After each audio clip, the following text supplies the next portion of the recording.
Namaskar. I, Dhruvika Kanabar from A.K. Doshi Mahila College, Jamnagar, Commerce Department, welcomes you all to the online video lecture of Auditing and Corporate Governance. આપણે છેલ્લા અમુક lecture થયા computerised હિસાબી પદ્ધતિ computerised accounting system વિશે ઘણું બધું જે છે એ ડિસ્કશન કર્યું. કમ્પ્યુટરાઇઝ્ડ હિસાબી પદ્ધતિ શું છે, કમ્પ્યુટર ઇન્ફોર્મેશન સિસ્ટમ CIS અને EDP ઇલેક્ટ્રોનિક ડેટા પ્રોસેસિંગ, આ બધું જે છે એ શું છે, એની વ્યાખ્યા, એનો અર્થ, એના એક્ઝામ્પલ્સ, આ બધું આપણે જોયું. ત્યારબાદ આપણે કમ્પ્યુટરાઇઝ્ડ હિસાબી પદ્ધતિના ફાયદા શું છે અને એની મર્યાદા શું છે, એને કઈ રીતે નિવારવાનો પ્રયત્ન કરી શકાય, આ બધી ચર્ચા આપણે કરી હતી.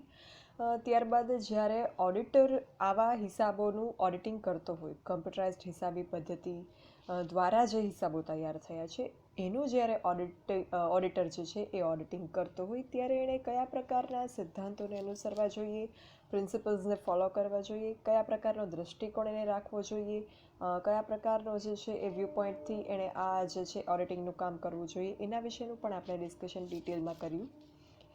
ત્યારબાદ આપણે એક ઓડિટ ટ્રેલનો ટોપિક ડિસ્કસ કર્યો, જેમાં આપણે માનવ આધારિત હિસાબી પદ્ધતિ અને કમ્પ્યુટરાઇઝ્ડ હિસાબી પદ્ધતિ, આ બંને પ્રકારની હિસાબી પદ્ધતિમાં ઓડિટ ટ્રેલ કયા પ્રકારની હોય, ઓડિટ ટ્રેલનો અર્થ શું થાય પહેલાં તો, અને આ બંને હિસાબી પદ્ધતિમાં ઓડિટ ટ્રેલ કયા પ્રકારની હોય, કેવા પ્રકારની હોય, કેવી હોય, કઈ રીતે એને જે છે બનાવવામાં અને ફોલો કરવામાં આવે છે, અનુસરવામાં આવે છે, આનું ડિસ્કશન પણ આપણે કર્યું.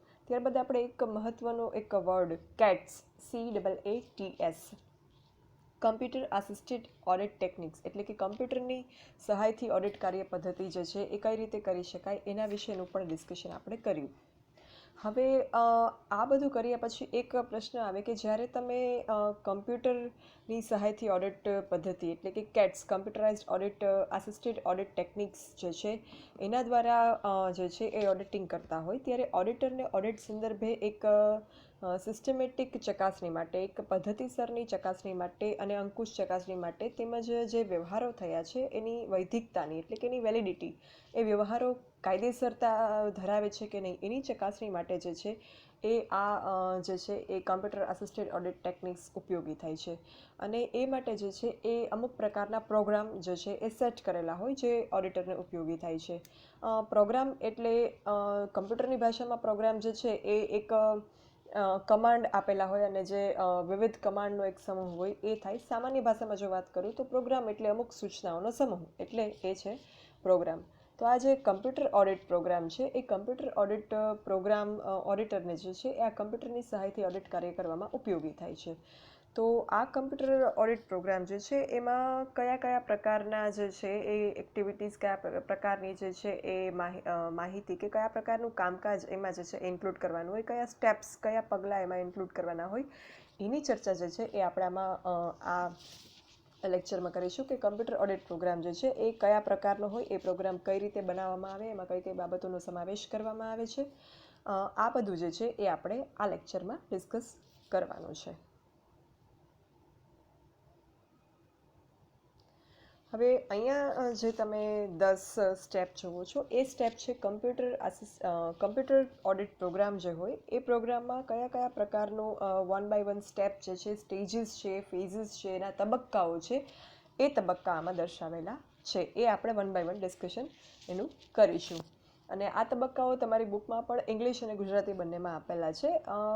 આપણે ગુજરાતી તો યાદ રાખવાના જ છે આ ક્વેશ્ચન તૈયાર કરશો એમાં, પણ જો શક્ય હોય, પોસિબલ હોય, તમને જો કમ્ફર્ટેબલ અને કન્વિનિયન્ટ હોય તો તમે ઇંગ્લિશ પણ યાદ રાખી અને બ્રેકેટમાં જેમ તમારી ટેક્સ્ટ બુકમાં ગુજરાતી વર્ઝનમાં આપેલું છે એમ તમે કરી શકો. કમ્પલસરી નથી, પણ જો થાય તો કરવાનો પ્રયત્ન કરવો. એટલે હું અહીંયા બંને લેંગ્વેજ જે છે એમાં તમને સમજાવીશ. સૌપ્રથમ કમ્પ્યુટર ઓડિટ પ્રોગ્રામ જે હોય એમાં સૌથી પહેલાં તો જે છે એ એક કરવામાં આવે છે, જે પહેલું તબક્કો છે એ છે ઊંડાણપૂર્વકના ઓડિટ માટેનો કાર્યક્રમ બનાવવો, જનરેટિંગ ડિટેલ્ડ ઓડિટ પ્રોગ્રામ. જ્યારે કોઈ પણ ઓડિટ પ્રોગ્રામ શરૂ થતો હોય ત્યારે સૌથી પહેલાં એ પ્રોગ્રામ જે છે એનો એક કાર્યક્રમ બનાવવો અહીંયા જરૂરી બની જાય.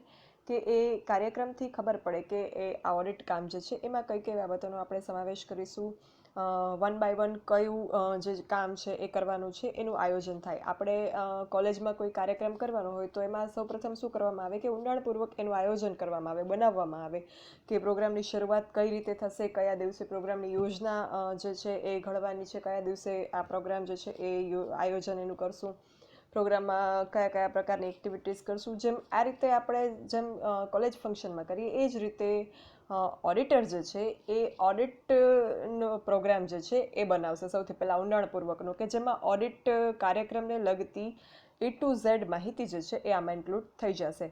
એનાથી શું થશે કે જ્યારે એકચ્યુઅલમાં ઓડિટર કંપનીમાં જશે ઓડિટ કાર્ય કરવા માટે ત્યારે એનો જે ટાઈમ છે એ બચશે, કારણ કે આયોજન પહેલાં થયેલું હોય તો એણે કેના પછી કયું કામ કરવાનું છે, કઈ રીતે કરવાનું છે, આ બધી ગાઈડલાઇન જે છે એની પાસે રેડી હશે. તો એનો જે એ બધામાં એ વિચારવામાં કે આયોજન કરવામાં સમય જે છે એ બગડશે નહીં, અને ઓડિટરનો સમય પણ નહીં બગડે, અને એના લીધે જે છે એ એડવાન્સમાં અમુક વસ્તુઓ તૈયાર રાખવા માટે એ કંપનીને પણ કહી દેશે, એના કર્મચારીઓને જાણ કરી દેશે.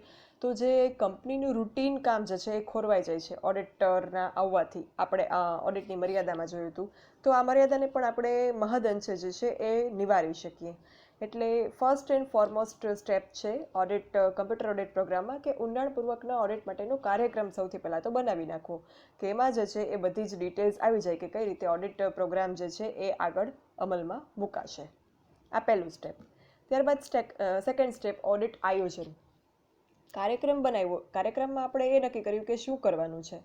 આયોજનમાં આપણે એ નક્કી કરશું કે કઈ રીતે કરવાનું છે, કઈ કઈ બાબતોનો એમાં સમાવેશ થશે. તો આ અંગેનું જે છે એ ઓડિટ આયોજન કરવું એ એક સેકન્ડ સ્ટેપ છે ઓડિટ પ્લાનિંગ.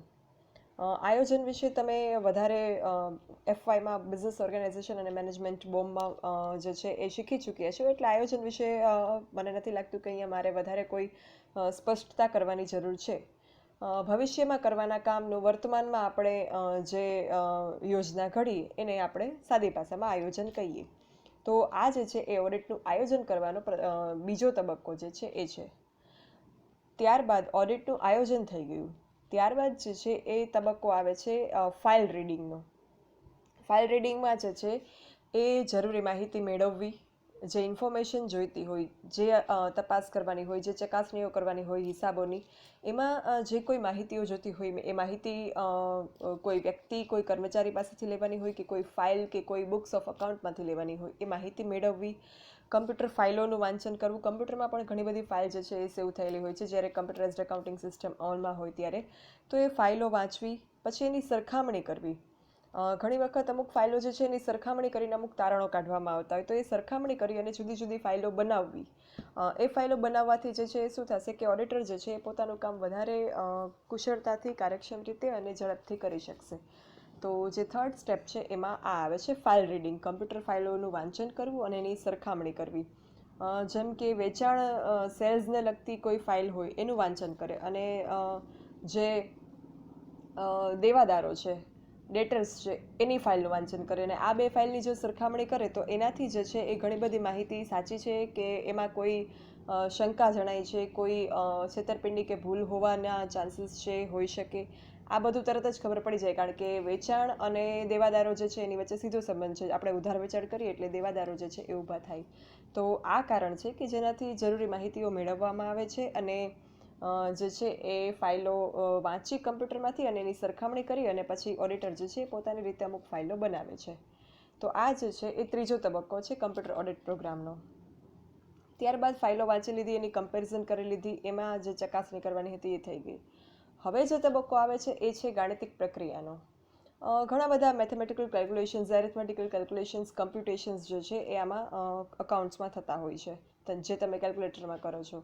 તો એ કેલ્ક્યુલેશન અને કમ્પ્યુટેશન પણ જે છે એ ચેક કરવા જરૂરી હોય છે કે એમાં કોઈ ભૂલ કે એમાં કોઈ છેતરપિંડી કરવાનો પ્રયત્ન નથી થયો. તો એના માટે જે છે એ આવે ટેસ્ટિંગ એરિથમેટિકલ કમ્પ્યુટેશન્સ, ગાણિતિક પ્રક્રિયાની ચકાસણી. તો આ કરવાનો તબક્કો જે છે એ એના પછીનો, એટલે કે ફોર્થ સ્ટેપમાં આ કરવામાં આવે છે. આમાં બધા જ મેથેમેટિકલ કેલ્ક્યુલેશન જે છે એ ચેક નથી કરતા ઓડિટર, પણ જે કોઈ એવા મેથેમેટિકલ કેલ્ક્યુલેશન જણાય જેમાં કોઈ શંકા જણાય, અથવા તો રેન્ડમલી જે છે એ અમુક કેલ્ક્યુલેશન ચેક કરી લેવામાં આવે કે જેનાથી ખબર પડી જાય કે બધા કેલ્ક્યુલેશન જે છે એ બરાબર છે. ત્યારબાદ જે આવે ફિફ્થ સ્ટેપ, પાંચમો તબક્કો કમ્પ્યુટર ઓડિટ પ્રોગ્રામનો, એ છે રેકોર્ડની વૈધિકતાનું પરીક્ષણ, એક્ઝામિનિંગ વેલિડિટી ઓફ રેકોર્ડ્સ. હવે આ વૈધિકતા એટલે શું? વેલિડિટી એટલે શું? એટલે થાય કાયદેસરતા. જે રેકોર્ડ્સ છે એ રેકોર્ડ કાયદેસર છે, એ રેકોર્ડમાં કોઈ ભૂલ કે છેતરપિંડી નથી, ઓથેન્ટિક છે, જેન્યુઇન છે, રિયલ છે, સાચા છે, સત્યતા પુરવાર કરે છે, કાયદેસર છે. આ ચકાસવાનો તબક્કો જે છે એ આવે.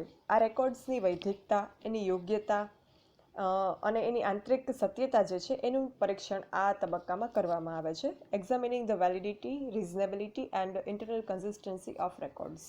આ આંતરિક સત્યતાનું પરીક્ષણ પણ જે છે એ મેં હમણાં એક્ઝામ્પલ આપ્યું એ જ રીતે થઈ શકે કે જો રેકોર્ડ જે છે, તમારો વેચાણનો રેકોર્ડ અને તમારો દેવાદારોનો રેકોર્ડ, આ બંને રેકોર્ડને સરખાવવામાં આવે એટલે તરત જ ખબર પડી જાય કે આમાં આંતરિક સત્યતા છે કે નહીં, ઇન્ટરનલ કન્સિસ્ટન્સી છે કે નહીં. વેચાણના રેકોર્ડમાં તમારું ઉધાર વેચાણ જે છે એ 2 લાખનું બતાવતા હોય, જ્યારે તમારા દેવાદારો જે છે એ 2.5 લાખના બતાવતા હોય અથવા તો 1.5 લાખના બતાવતા હોય, એટલે આ ઇન્ટરનલ કન્સિસ્ટન્સી નથી, એમ કહેવાય, આંતરિક સત્યતા નથી. તો તરત જ આ બાબતને જે છે એ પ્રકાશમાં લાવી અને એના વિશેની માહિતીઓ મેળવવામાં આવે, એના વિશે ખુલાસા પૂછવામાં આવે, એના વિશેના દસ્તાવેજી પુરાવાઓ એકઠા કરવામાં આવે અને જે ડિફરન્સ છે, તફાવત છે આ બંનેમાં, વેચાણના આંકડા અને દેવાદારોના આંકડા, એ તરત જ શેના માટે છે, શા માટે છે, એનું કારણ મેળવી અને એ વસ્તુ જે છે એને શોધી કાઢવામાં આવે. તો આ રીતે જે પાંચમા તબક્કો છે એમાં રેકોર્ડની વૈધિકતાનું પરીક્ષણ કરવામાં આવે છે. ત્યારબાદ જે છે એ confirmation of debtors and creditors, દેવાદારો અને લેણદારોની ખાતરી. હવે આ દેવાદારો અને લેણદારો જે છે એ બુકમાં જે બતાવતા હોય, હકીકતમાં એના કરતાં ઓછા કે વધારે પણ હોવાની શક્યતા છે. એ શું કામ, શા માટે અને કઈ રીતે, આની ચર્ચા જ્યારે મેં તમને ઓડિટિંગના હેતુઓની આપણે ચર્ચા કરી, ગૌણ હેતુઓની, એમાં આપણે જ્યારે ભૂલો અને ઉચાપતોનું ડિસ્કશન કર્યું, એમાં આ વસ્તુનું ડિસ્કશન કરી હતી કે કઈ રીતે દેવાદારો અને લેણદારોની રકમ ઓછી બતાવી અને નફો જે છે એ ઓછો કે વધુ બતાવવામાં આવે, અથવા તો રોકડ જે છે એની ઉચાપત કરવામાં આવે અથવા તો માલની ઉચાપત કરવામાં આવે. એમાં આ વસ્તુ આપણે જોઈ કે ઘણી વખત એવું થતું હોય કે લેણદારો અને દેવાદારો હોય એના કરતાં વધારે કે ઓછા દર્શાવાતા હોય છે.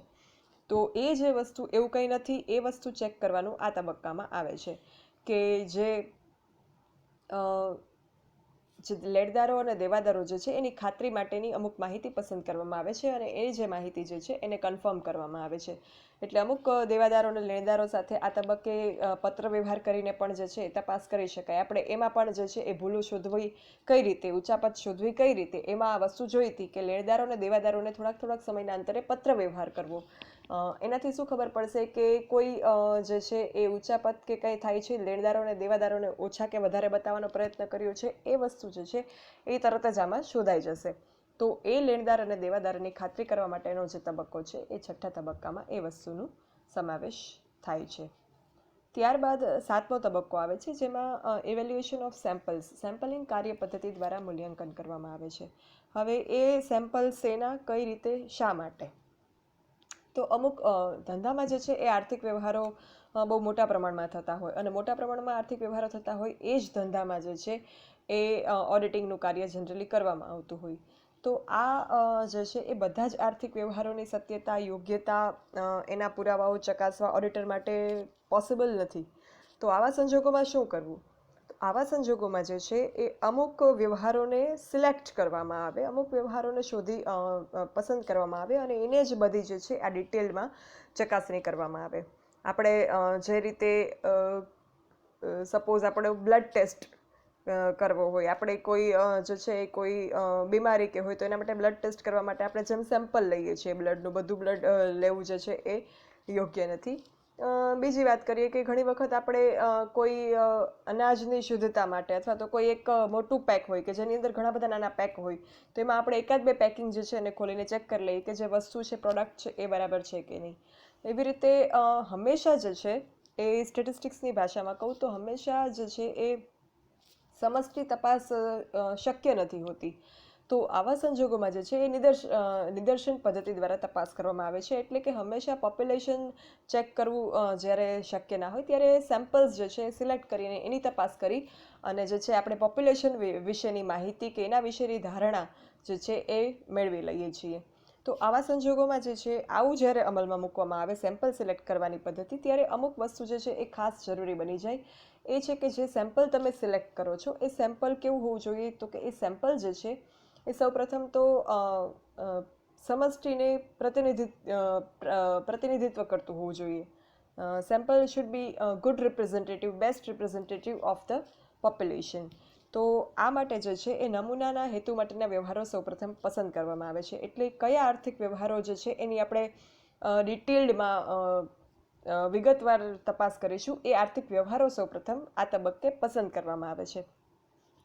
હવે આ જે આર્થિક વ્યવહારો છે એ જનરલી કેવા આર્થિક વ્યવહાર પસંદ કરવામાં આવે, તો સિમ્પલી તમને માની લો કે કોઈ બુક આપવામાં આવે. એ બુક જે છે એ સારી એવી થીક બુક છે. હવે આ બુક થીક બુક, આટલી જાડી બુક તમને આપવામાં આવે, તમને કહેવામાં આવે કે આ બુક કેવી છે એનો જરાક આઈડિયા આપી દો. એના માટે તમને વાંચવા માટે બહુ ટાઈમ આપવામાં આવશે નહીં. બુકની ક્વોલિટી પણ કેવી છે અને ફિઝિકલ ક્વોલિટી, જે બુકનું મટીરિયલ છે એની ક્વોલિટી કેવી છે અને અંદરનું કન્ટેન્ટ કેવું છે એની પણ તમારે રિવ્યૂ આપવાનું છે વિધિન સેકન્ડ ઓર મિનિટ્સ. તો તમે શું કરશો, બુક તો આખી વાંચવાનો આપણી પાસે ટાઈમ નથી, તો સૌપ્રથમ તમે એનું કવર જોશો, એની ક્વોલિટી કેવી છે. પછી પેજીસ જે છે એ આમ બધા ઉથલાવીને જોઈ લેશો કે પેજ ક્વોલિટી કેવી છે. આ ઉપરથી તમને એની ક્વોલિટી, મટીરિયલ વિશેનો આઈડિયા આવી જશે. ત્યારબાદ અંદરના કન્ટેન્ટ તમારે જોવું છે, તો એના માટે તમે ઇન્ડેક્સ ચેક કરશો, અનુક્રમણિકામાં જે એનું કન્ટેન્ટ આપ્યું હોય કે એ કેવું છે, અને તમે કહેશો કે બુક કેવી છે. તો આમાં તમે આખી બુક નથી વાંચી, છતાં પણ તમે એનો રિવ્યૂ આપી શકો છો. એ જ રીતે જ્યારે પછી તમે ફર્સ્ટ ચેપ્ટર અને લાસ્ટ ચેપ્ટર ઘણીવાર ચેક કરો.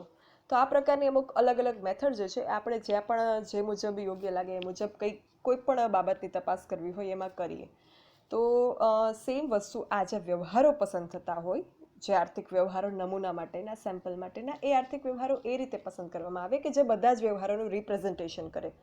તો એવા વ્યવહારો કયા હોઈ શકે, તો એક તો જ્યારે આર્થિક વર્ષ, નાણાકીય વર્ષ, ફાઇનાન્શિયલ યર સ્ટાર્ટ થતું હોય, તો શરૂઆતના મહિનાના અમુક વ્યવહારો, એન્ડના મહિનાના અમુક વ્યવહારો અને મિડલ ટાઈમના અમુક વ્યવહારો આ રીતે પસંદ થઈ શકે. એ સિવાય જ્યારે કોઈ પીક સિઝન હોય, એટલે જ્યારે ધંધો બહુ સારો ચાલ્યો હોય ત્યારના વ્યવહારો ચેક કરવામાં આવે. જ્યારે મંદીની સિઝન હોય ત્યારના વ્યવહારો ચેક કરવામાં આવે, કારણ કે આ સંજોગો એવા છે કે જે અમુક ઊંચાપતો થઈ હોય એવું બની શકે. તો આ રીતે સ્ટ્રેટેજિકલી, આયોજનથી, તર્ક શક્તિ લગાવી અને લોજિકલી અમુક વ્યવહારો, અમુક નમૂનાના વ્યવહારો જે છે એને પસંદ કરવામાં આ તબક્કે આવે છે. અને ત્યારબાદ જે છે એ નમૂનાની સાઇઝ નક્કી કરવી. હવે વ્યવહારો કેટલા, આપણે દર મહિનાના 30 દિવસ હોય અને એમાં વ્યવહારો તો ઘણા બધા થયા હોય, તો વ્યવહારોની સાઇઝ, નમૂનાની સાઇઝ નક્કી કરવી કે કેટલી સાઇઝના જે છે એ સેમ્પલ નક્કી કરશું. જનરલી તમે સ્ટેટિસ્ટિક્સમાં અમુક વખત જે છે એ સેમ્પલ સાઇઝ પણ, આઈડિયલ સેમ્પલ સાઇઝ સિલેક્ટ કરવા માટેના પણ અત્યારે ઘણા બધા સોફ્ટવેર પણ અવેલેબલ છે કે તમારે કોઈ વસ્તુ ચેક કરવી હોય તો એના માટેની સેમ્પલ સાઇઝ આઈડિયલ કેટલી રહેશે, અમુક ઇન્ફોર્મેશન તમે ફીડ કરો તો તમને એના ઉપરથી આઈડિયલ સેમ્પલ સાઇઝ આપી દે. જી પાવર નામનો એક સોફ્ટવેર આવે છે સ્ટેટિસ્ટિક્સના સબ્જેક્ટમાં, કે આ કમ્પ્યુટર સોફ્ટવેર જે છે એ તમે એનો ઉપયોગ કરીને તમે સેમ્પલ સાઇઝ કેટલી આઈડિયલ રહેશે નક્કી કરી શકો.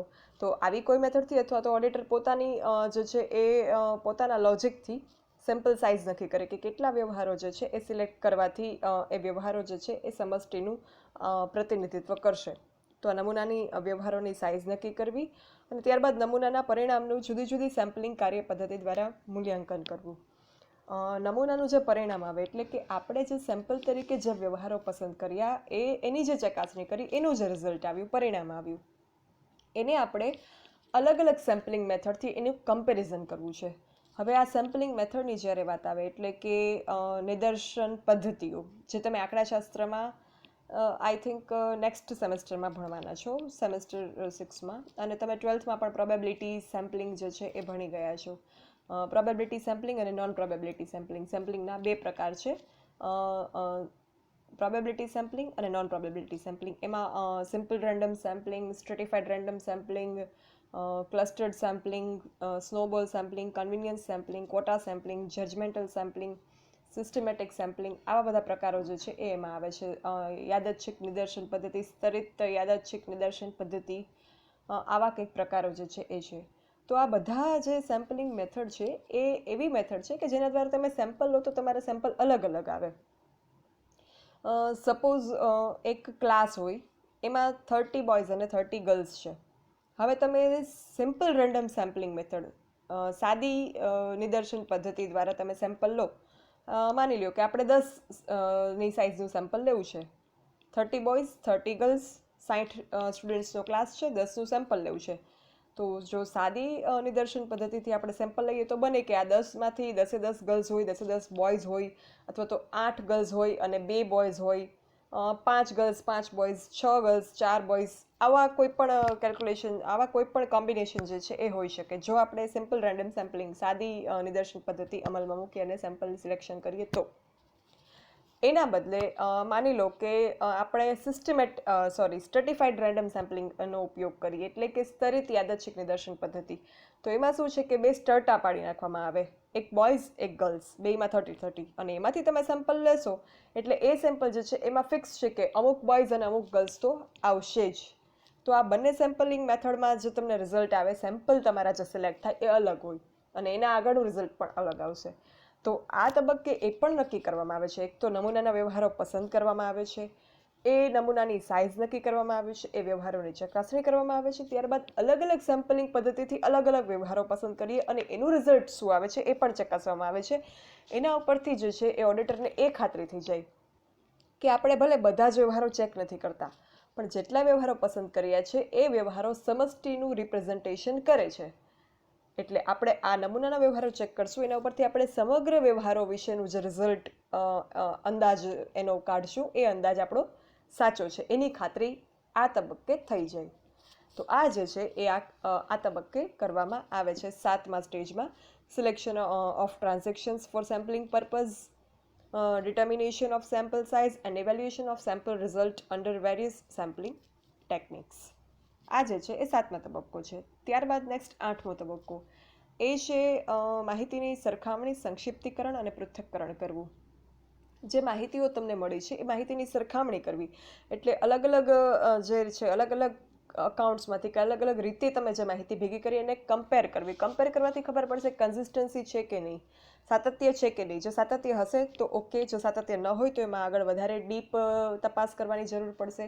પછી સંક્ષિપ્તીકરણ, અમુક વખત અમુક માહિતી જે છે એનું સંક્ષિપ્તીકરણ કરી નાખવામાં આવે, એનું સમરાઇઝેશન કરી નાખવામાં આવે કે જેનાથી જે છે એ માહિતી તમારે રેફર કરવી હોય, કોઈને વાંચવા આપવી હોય કે તમારે ખુદને જે છે ફ્યુચરમાં એનો ઉપયોગ કરવો હોય તો એ સંક્ષિપ્ત માહિતી તમે ફટાફટ જે છે એને જોઈ શકો.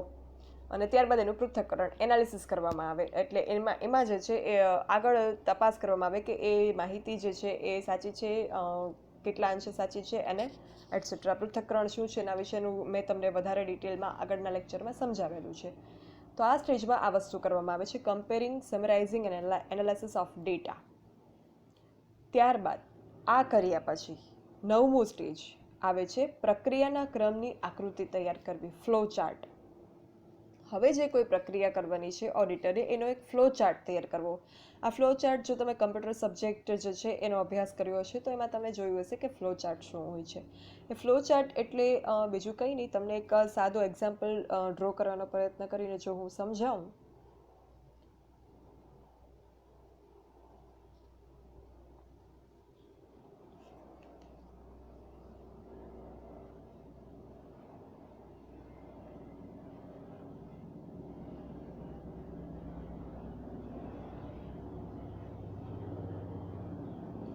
ફ્લો ચાર્ટ જે છે એમાં અલગ અલગ પ્રક્રિયા જે છે એને ક્રમશઃ બતાવેલી હોય. ધારો કે આ ફર્સ્ટ જે છે એ આ ફર્સ્ટ પ્રક્રિયા, ત્યારબાદ આ જે આવે એ સેકન્ડ આવે, ત્યારબાદ આ થર્ડ, ત્યારબાદ આ ફોર્થ, ત્યારબાદ આ ફિફ્થ. તો આ રીતે જે છે એ ફ્લો ચાર્ટ જે છે એ બીજું કંઈ નહીં, એક ક્રમ હોય જેના ઉપરથી તમને આઈડિયા આવે કે એક પછી બે આવે છે, આ પ્રક્રિયા આના પછી આની પહેલાં, આના પછી આની પહેલાં આ અંગે જે છે એનું તમને માહિતી મળે, એના માટે આ ફ્લો ચાર્ટ છે. એટલે ફ્લો ચાર્ટ એટલે સિક્વન્સ ઓફ ઇવેન્ટ્સ, ઘટનાનો ક્રમ, બીજું કંઈ જ નહીં. તો આ જે ફ્લો ચાર્ટ છે એ બનાવવામાં આવે છે. આ ફ્લો ચાર્ટ જે છે એ તૈયાર કરવાથી જે છે એ ઇવેન્ટ્સ જે બનવાની હોય કે જે બની ગઈ હોય એની માહિતી જે છે એ કોઈ પણ વ્યક્તિને મળી જાય છે. તો આ ફ્લો ચાર્ટ એટલે કે પ્રક્રિયાના ક્રમની આકૃતિ જે છે એ તૈયાર કરવાનો તબક્કો 9મો તબક્કો છે. અને 10મો તબક્કો છે એ છે ઓડિટ અહેવાલ. ફ્લો ચાર્ટ જે છે એનું તમારે થોડુંક આઈડિયા જોઈતો હોય તો જે આપણે ઓડિટ ટ્રેલ કર્યું હતું એ પણ એક ટાઈપનો એને ફ્લો ચાર્ટ કહી શકાય. એ ઓડિટ ટ્રેલનો ફ્લો ચાર્ટ હતો. અહીંયા જે ફ્લો ચાર્ટની વાત છે એ છે ઓડિટરે કઈ રીતે પોતાનું કામ કર્યું છે એનો ફ્લો ચાર્ટ તૈયાર કરવો, કે જેનાથી શું થાય કે જેને ઓડિટર સોંપે છે પોતાની કામગીરીનું રિઝલ્ટ, એ વ્યક્તિને આઈડિયા આવે કે આ ઓડિટર જે છે એણે કઈ મેથડથી કઈ રીતે પોતાનું વર્ક જે છે એ કરેલું છે. એટલે એના ઉપરથી એના કામની જે એક્યુરેસી છે, પરફેક્શન છે, એનો આઈડિયા જે છે એ વ્યક્તિ લગાવી શકે. તો એટલા માટે જે છે એ ફ્લો ચાર્ટ બનાવવામાં આવે છે. અને ત્યારબાદ 10મું જે સ્ટેપ છે, લાસ્ટ સ્ટેપ કમ્પ્યુટર ઓડિટ પ્રોગ્રામનું, એ છે ઓડિટ અહેવાલ. ઓડિટ રિપોર્ટ જે છે એ તૈયાર કરવો. આમાં જે છે એ ઓડિટર ઓડિટ કાર્યના કાગળો અને ઓડિટ અહેવાલ જે છે એ તૈયાર કરે છે. Preparing working papers and audit report. આ ઓડિટ રિપોર્ટની શા માટે જરૂર પડે તો કે તમે જે આટલી બધી એક્સરસાઇઝ કરી, ઓડિટરે જે આટલી એક્સરસાઇઝ કરી છે, અકાઉન્ટ ચેક કર્યા છે, માહિતીની યોગ્યતા વૈધતા ની ચકાસણી કરી છે, વ્યવહારો જે છે એ સાચા છે, જે છે સત્યતા રિપ્રેઝન્ટ કરે છે, આવું બધું ચકાસણી કરી. તો હવે એનો રિપોર્ટ એણે આપવો પડશે. એમાંથી કેટલી વસ્તુ યોગ્ય લાગી, કેટલી વસ્તુ એને શંકાસ્પદ લાગી, શું એને ભૂલ લાગી, તો આ અંગે પણ એણે જે છે એ જે વ્યક્તિ એને અપોઇન્ટ કરેલા છે, નિમણૂક કરેલા છે, એણે જણાવવું પડશે. એના માટે એની અકાઉન્ટેબિલિટી ઊભી થાય, ઉત્તરદાયિત્વ ઊભું થાય. એટલે આ ઓડિટ અહેવાલ જે છે એમાં એ જે કંઈ વસ્તુઓ એના ધ્યાનમાં આવે કે જેને નિમણૂક કરનાર પક્ષેના ધ્યાને દોરવાની જરૂરી લાગે, એ બધી વસ્તુઓ જે છે એનું ઓડિટ અહેવાલમાં એને મેન્શન કરે છે, ઇન્ક્લુડ કરે છે. તમે જેમ આખું વર્ષ મહેનત કરી અને ભણો, તો તમે કેવું ભણ્યા, કેટલું ધ્યાન આપીને તમે ભણ્યા, કેટલી વસ્તુ તમે સમજી શીખી, કેટલી વસ્તુ તમે એમાંથી જે છે એ પ્રેઝન્ટ કરી શકો છો, આ બધું ચકાસવામાં આવે. એના માટેની પદ્ધતિ એટલે શું કે તમારું એક્ઝામ, અને એક્ઝામ જે છે એનું રિઝલ્ટ આવે, તમારો અહેવાલ, એ તમારો અભ્યાસનો અહેવાલ. એ રીતે ઓડિટર જે છે એ ઓડિટ રિપોર્ટ તૈયાર કરે, ઓડિટ અહેવાલ તૈયાર કરે. અને આ અહેવાલ જે છે એ જેની એણે નિમણૂક કરી છે એને અથવા તો એ શેર હોલ્ડરોને એડ્રેસ કરી અને રિપ્રેઝન્ટ કરે છે કે આટલી વસ્તુઓ ઓડિટ દરમિયાન જે છે એ ધ્યાનમાં આવી છે કે જે તમારું જે છે એ ધ્યાન દોરવું એમાં જરૂરી બને છે. તો આ રીતે 10 સ્ટેપનો જે છે એ કમ્પ્યુટર ઓડિટ પ્રોગ્રામ તૈયાર કરવામાં આવે છે. હવે એક ખાસ વાત કે જ્યારે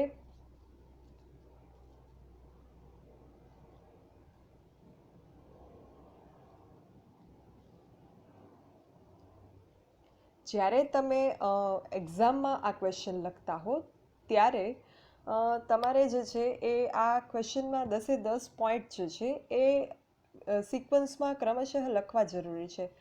તમે 10મું પોઈન્ટ પહેલાં લખો અને પહેલો પોઈન્ટ વચ્ચે, તો એ નહીં ચાલે. કારણ કે આ એક સિક્વન્સ છે કે 1 બાય 1 જે છે ઓડિટર કામ કરે છે. અહેવાલ છેલ્લે જ બને, અહેવાલ પહેલાં ના બની જાય.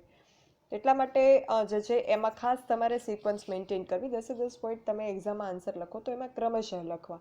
અને ઇવન ક્રમશઃ જ નહીં, જો શક્ય હોય, તમને જો ફાવે તો તમે આ રીતે પણ જે છે એ એક્ઝામમાં આ આન્સર લખી શકો કે આપણે પેલું બનાવીએ ને સીડી જેવું આપણે બનાવી નાખીએ, જે સ્ટેપ વાઇઝ હોય. તો આ રીતે પણ તમે જે છે એ આ આન્સર, જો તમને ટાઈમનો પ્રોબ્લેમ ના હોય એક્ઝામમાં, તો તમે લખી શકો. અને આ રીતે 1 બાય 1 જે છે એ તમે દર્શાવી શકો. બધા સ્ટેપ જે છે આપણા 10 આ રીતે 10 સીડી બનાવીને. આમાં લાસ્ટ જે છે એ ક્યાં આવશે, ઉપર કે નીચે? લાસ્ટ જે છે એ આમાં સૌથી ઉપરની સીડી ઉપર આવશે, જે આપણી ફાઇનલ ડેસ્ટિનેશન છે કે ઓડિટ રિપોર્ટ. તો એ જે છે એ તમારે અહીંયા આવી જશે. તો આ રીતે જે છે, આવી રીતે મારી જેમ તમારે બહાર નથી કાઢવાનું, પણ આ મેં જસ્ટ તમને આઈડિયા આપ્યો. એટલે અહીંયા 1, 2, 3, 4 એન્ડ સો ઓન, એવી રીતે 10 સ્ટેપ બનાવીને પણ તમે આન્સર જે છે એ સારી રીતે પ્રેઝન્ટ કરી શકો. પણ સિક્વન્સ મેન્ટેન કરવાનું ખાસ જે છે એ ભૂલવું નહીં. એ સિક્વન્સ જે છે એ તમારે મેન્ટેન કરવાની છે. તો આ આપણે જોયું કે 10 સ્ટેપ જે છે એ કયા કયા છે કમ્પ્યુટર ઓડિટ પ્રોગ્રામના. આ કમ્પ્યુટર ઓડિટ પ્રોગ્રામ અને એના જે છે એ આપણે આ 10 સ્ટેપ જોયા. આ ડિસ્કશન આપણે નેક્સ્ટ લેક્ચરમાં કરવાના છીએ.